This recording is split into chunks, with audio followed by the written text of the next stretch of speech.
வணக்க நண்பர்களே. இந்த வீடியோல நம்ம ஒரு சோகமான செய்தி தான் பார்க்க போறோம். அதிர்ச்சி.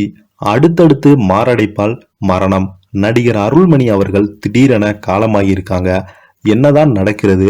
வெளியான செய்தி. வாங்க என்ன தகவல்னு இந்த வீடியோல முழுமையாக பார்த்து தெரிஞ்சுக்கலாம்.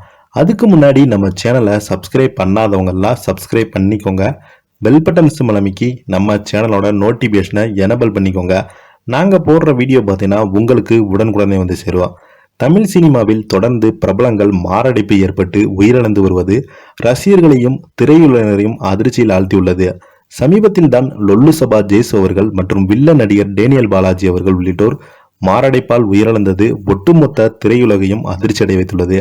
இவர்களுடைய மரணம் ஓய்ந்து போறதுக்கு முன்னாடியே பார்த்தீங்கன்னா அந்த வரிசையில தற்போது நடிகர் அருள்மணியும் மாரடைப்பு ஏற்பட்டு உயிரிழந்திருப்பது பெரும் அதிர்ச்சியை ஏற்படுத்தியுள்ளது. நடிகரும் அதிமுகவின் நட்சத்திர பேச்சாளருமான அருள்மணி உயிரிழந்தது ரசிகர்களையும் அதிமுக கட்சியினரையும் மிகுந்த ஆழ்ந்த இரங்கலையும் தெரிவித்து வராங்க. அழகி, தென்றல், தாண்டவ கோணா என பல படங்கள்ல நடித்து ரசிகர்கள் நன்கு பரிச்சயமானவங்க தான் நடிகர் அருள்மணி. நடிகரும் அதிமுக நட்சத்திர பேச்சாளருமான அருள்மணி நேற்று இரவு திடீரென மாரடைப்பு ஏற்பட்ட நிலையில் உடனடியாக ராயப்பேட்டை மருத்துவமனைக்கு அவரை கொண்டு சென்றாங்க.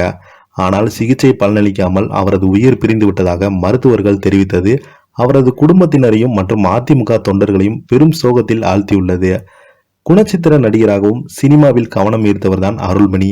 அழகி, தென்றல், சிங்கம், லிங்கா, தாண்டவகோணா மற்றும் தர்மசீலன் உள்ளிட்ட பல திரைப்படங்கள்ல நடிச்சிருக்கிறாரு. சினிமாவை தாண்டி அரசியல்ல அதிக ஆர்வத்தை செலுத்தி வந்த அருள்மணி தேர்தல் பிரச்சாரத்தில் ஈடுபட்டு வந்தார். கடந்த 10 நாட்களாகவே தேர்தல் பிரச்சாரத்தை முன்னிட்டு பல ஊர்களுக்கு சென்று பிரச்சாரம் செய்து வந்தார் அருள்மணி. நேற்று சென்னை திரும்பிய அவர் சற்று ஓய்வெடுத்து வந்த நிலையில் திடீரென மாரடைப்பு ஏற்பட்டதால் அவரது குடும்பத்தினர் அவரை மருத்துவமனைக்கு அழைத்து சென்றாங்க. ஆனால் அவரை அவ்வளவு போராடியும் காப்பாற்ற முடியாமல் அவருக்கு வயது 65. மாரடைப்பு மரணங்கள் சமீப காலமாக சினிமா உலகினரையும் போட்டு வாட்டி வதைத்து வருகிறது. 40 வயது முதல் 60 வயது நபர்கள் தொடர்ந்து மாரடைப்பு ஏற்பட்டு உயிரிழந்து வருவது அதிர்ச்சியை அளிக்கிறது. பிரபலங்கள் தங்கள் உடல்நிலையை கருத்தில் கொண்டு அதற்கு தேவையான மருத்துவ ஆலோசனைகளை எடுத்துக்கொள்ள வேண்டும் என கண்டுகொள்ளாமல் நமக்கு ஒன்றும் ஆகாது என இருப்பது பல பாதிப்புகளையும் வேதனைகளையும் உண்டு செய்யும் என்று தொடர்ந்து மருத்துவர்கள் எச்சரித்து கொண்டே வராங்க. இந்த நிலையில இவருடைய மரணம் ஒட்டுமொத்த திரையுலகையும் அதிர்ச்சி அடைவித்துள்ளது. ஏனென்றால் மாரடைப்பு என்றாலே சமீப காலமாக இறந்து போவது ரொம்பவே வேடிக்கையாக உள்ளது. நிறைய பிரபலங்களிடமே மாரடைப்பு என்று சொல்ல கேட்டாலே ரொம்பவே பயந்து போய் வராங்க. மாரடைப்பு மரணம் ஏற்பட்டு இந்த வரிசையில பார்த்தா இப்போது இவரும் இறந்து போனது ஒட்டுமொத்த அதிமுக தொண்டர்களையும் ரசிகர்களையும் பிரபலங்களையும் அதிர்ச்சியில் ஆழ்த்தியுள்ளது.